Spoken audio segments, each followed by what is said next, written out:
بسم الله الرحمن الرحيم السلام عليكم ورحمة الله تعالى وبركاته كلنتي وعن أو وناكسن داوديال كنوسو دوادا وركا تلفزيونka Caabud Waaq warka waxa uu diyaar anigu Cabdi Axmed qodobada aad ku daawan doontaan waxa kamid ah madaxweynayaasha Hirshabeelle iyo Galmudug oo ku sii wajahan magaalada Baydhabo ee caasimadda Koonfur Galbeed Soomaaliya Al-Shabaab oo saacado kooban la wareegay degmada Balcad Jubbaland oo ka hadashay weerarkii Janay Cabdalla qodobadaas iyo qodobo kale ayaad ku daawan doontaan balse marka hore qadar adeeg bulshada ah America iyo Yurub qaaradaha Australia iyo Afrika labadeeda cirif dunida idilkeeda agabka qurxinta oo dhan meeyabka hablaheen casrigan indhakuusha habluhu aanay deynin kareenkii u dambeeyay oogadaada iftiin shacceeda idilkeeda ka ilaalin lahaaba al khayraadku ugu diyaaree macmiilow baloogow qalabkii isboortiga shayna aanu ka maqnayn baad al khayraad ka helaysaa ayar maad u timaadid caanihii ubadkeena borotiin la asteeyay ilmihii dhadhanshaana runtii u bogaayo al khayraad baad ka helaysaa ayar maad u timaad al khayraad hadaba carwa al khayraad ayaa waxyaabaha aad ka heli doonto waxa kamid ah doornooyin birmaad doornooyinka turkiga kareenka kanza kareenka nuura battle birimo turkish kareenka snail saliida bilan saliida oliva carfisooyin original kareemooyinka tinta nafaqooyinka tinta kareenka kiilsiriidka dhammaan waxyaabaha uduga sida catarada barfuunada carfisooyinka iyo wixii la mid ah hadaba carwada al khayraad ayaa waxay ku taala inta u dhaxayso shirkadda Olympic iyo sidoo kale stationka weyn ee degmada Caabud Waaq wixii faahfaahin oo intaasi dheerna waxaad kala xiriiri kartaa taleefanada shaashada saaran dunidaan ku noolnahay gudaha iyo dibaddaba waxa jooga diyaarad ka shaqeeya dalkeena daruuraha korkoodana dul sabeeyo oo idil deegaankeena timid bay u dambeysay maandeeq ilaah mahadi weeye ha u dayma la'aanina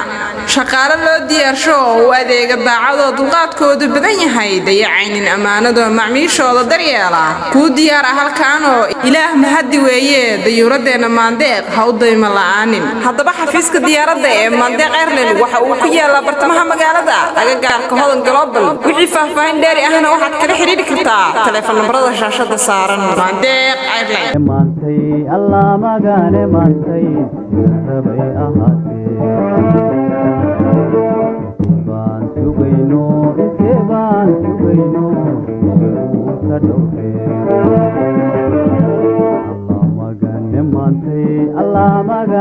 أنا باسم الشافي أرقيك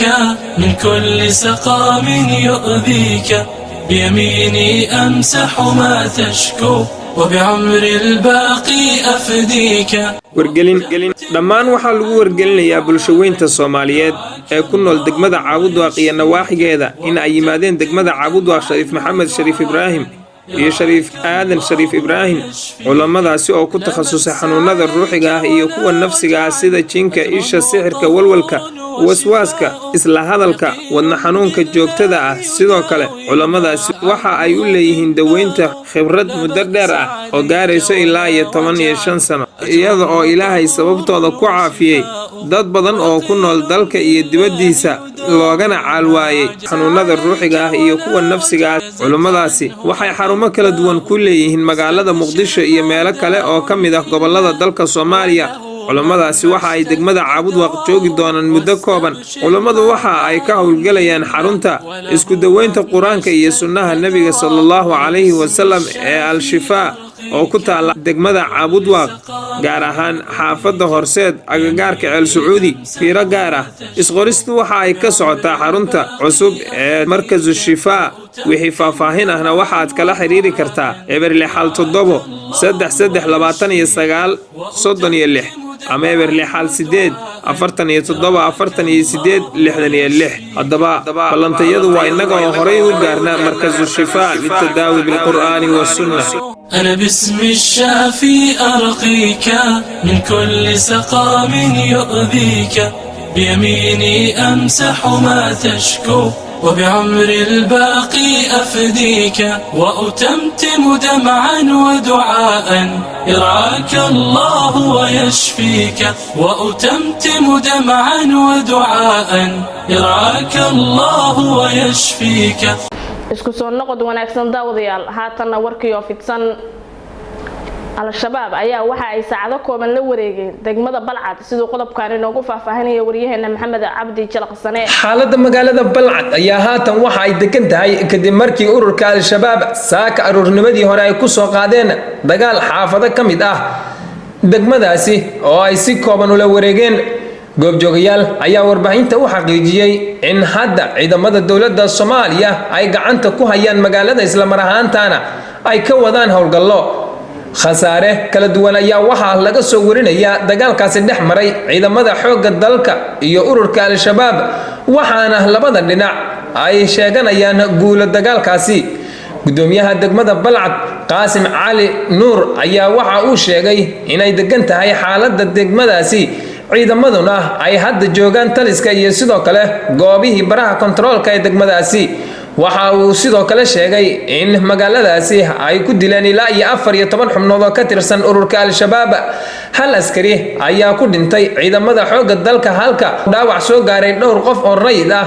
sida uu inoo xaqiijiyay gudoomiyaha. wararka ayaa waxay intaasi ku darayaan in ururka al-shabaab ay saldhigga degmada Balcad ka sii daayeen maxaabiis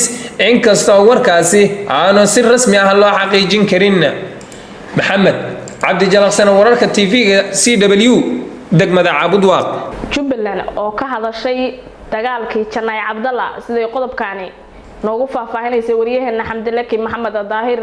madaxweyne ku-xigeenka dowlad goboleedka Jubbaland ayaa ka hadlay weerarkiisa meedaaminta ahaa ee saaka al-shabaab ay ku soo qaadeen saldhigga ciidamada dowladda iyo kuwa Jubbaland ay ku leeyihiin deegaanka Janay Cabdalla oo qiyaastii 60 kiiloomitir galbeedka kaga beegana magaalada Kismaayo iyo howlgallo ka socda deegaankaasi. waxa uu sheegay madaxweyne ku-xigeenka in weerarkaasi ay ka hortageen ciidamada dowladda iyo kuwa Jubbaland oo wadajir ah isla markaana ay guulo ka gaareen dagaal ay la galeen ururka al-shabaab. sidoo kale madaxweyne ku-xigeenka dowlad goboleedka Jubbaland ayaa waxa uu sheegay in maamulka Jubbaland ay qorsheeyeen howlgallo la isugu furayo wadada xiriirisa magaalooyinka Kismaayo iyo Afmadow halkaas oo mararka qaar ay weeraro ka fuliyaan ururka al-shabaab. al-shabaab ayaa sheegatay mas'uuliyadda weerarka ismiidaaminta ahaa ee ka dhacay deegaanka Janay Cabdalla iyaga oo sheegay inay ku dileen 4 sarkaal oo ka tirsan ciidanka Mareykanka iyo 16 ka mid ah ciidanka dowladda Soomaaliya. hase yeeshee war ka soo baxay Mareykanka ayaa lagu sheegay in hal askari uu kaga dhaawacmay weerarkaasi. Xamdilaki Maxamed Daahir CW TV degmada Cabudwaaq.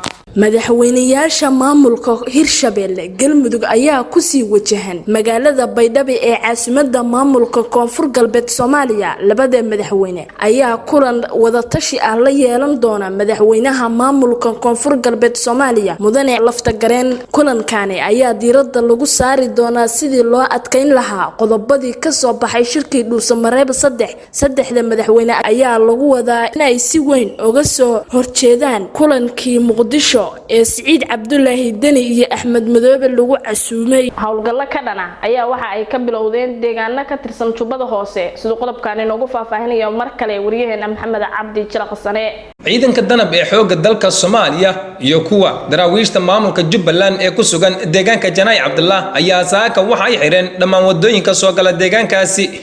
ciidamada danab qaybta Jubbaland oo war qoraal ah soo dhigay bartooda Twitter-ka ayaa waxa ay sheegeen in deegaanka Janay Cabdalla wadooyinka soo galaahi ay xidhan yihiin ilaa 5 kiiloomitir oo dhinac waliba ah loona baahan yahay inta la wado howlgalkaasi lagu sifaynayo ururka al-shabaab in shacabku ay ka fogaadaan meelahaasi iyo dadka wada gaadiidka. ciidamada ayaa waxa ay sheegeen in ay bilaabeen howlgalkani weyn oo guud ahaan ururka al-shabaab looga sifaynayo deegaanada ay ka joogaan maamulka Jubbaland. ciidamada daraawiishta dowlad goboleedka Jubbaland, ciidamada xoogga dalka Soomaaliya ee danab iyo kuwa AMISOM ayaa howlgallo waxa ay ka sameynayaan deegaanka Janay Cabdalla ilaa iyo maalinnimadii Jimcada ahayd ee la soo dhaafay halkaasi oo ay soo weerareen ururka al-shabaab. maxamed cabdi jalaqsane wararka TV-ga CW degmada Cabudwaaq. guud ahaan intaas ayaan ku soo afmeeraynaa warka aad kala socoteen telefishinka Cabudwaaq. warkan waxay la socodsiinaysay anigoo Cabdi Axmed ee tan iyo kulankeena dambe sidaas iyo nabadgelyo. nabadu waa furaha nolosha. haddii aadan nabad haysan ma helaysid fursad aad wax ku baratid, ma shaqaysan kadib, ganacsi ma furan kadib. warligo nabada ummado nabada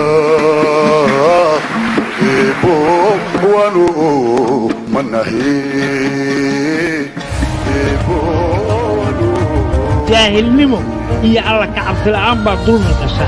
dulmi waa wuxuu dhalaa qabyaalad baa waxay dhashaa qaran la'aan qurux la'aan qaynuun la'aan fursho la'aan qadarin la'aan isqabad la'aan moogta qas iyo qalalaasta iyo qawrac iyo qax iyo hoog iyo boo dhan bay warligo nabada ebo ummato nabada ebo wanu manahi ebo wanu manahi ebo wanu manahi ebo nabigu calayhi salaatu wasalaam markii uu ka warramayay ducooyinkiisi waxaa ka mid ahayd inuu yidhi allahuma innaa nas'aluka alamna waaliimaan ilaa waxaan ku weydiisanaynaa iimaan iyo ammaan marka ammaanku waa shayga keligiisa oo ka qayb qaadan kara qofku inuu waxa weeyaan wax fiican oo la taaban karana uu la yimaado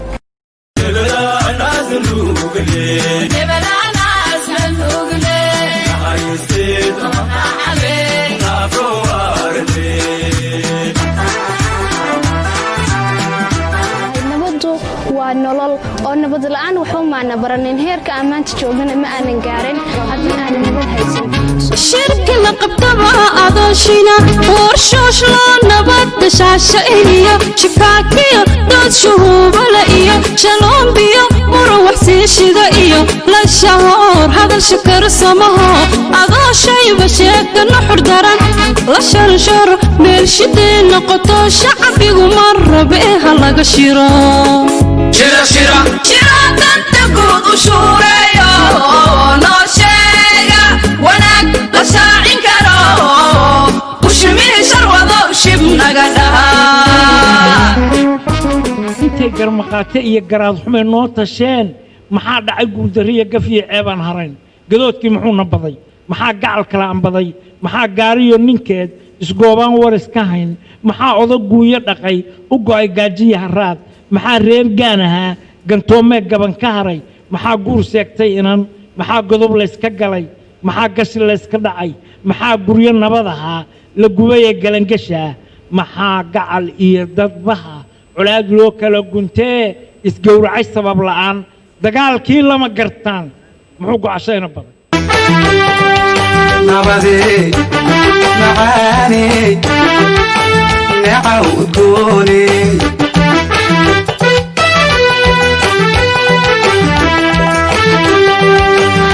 iyo barwaaqadan lagu qaboobay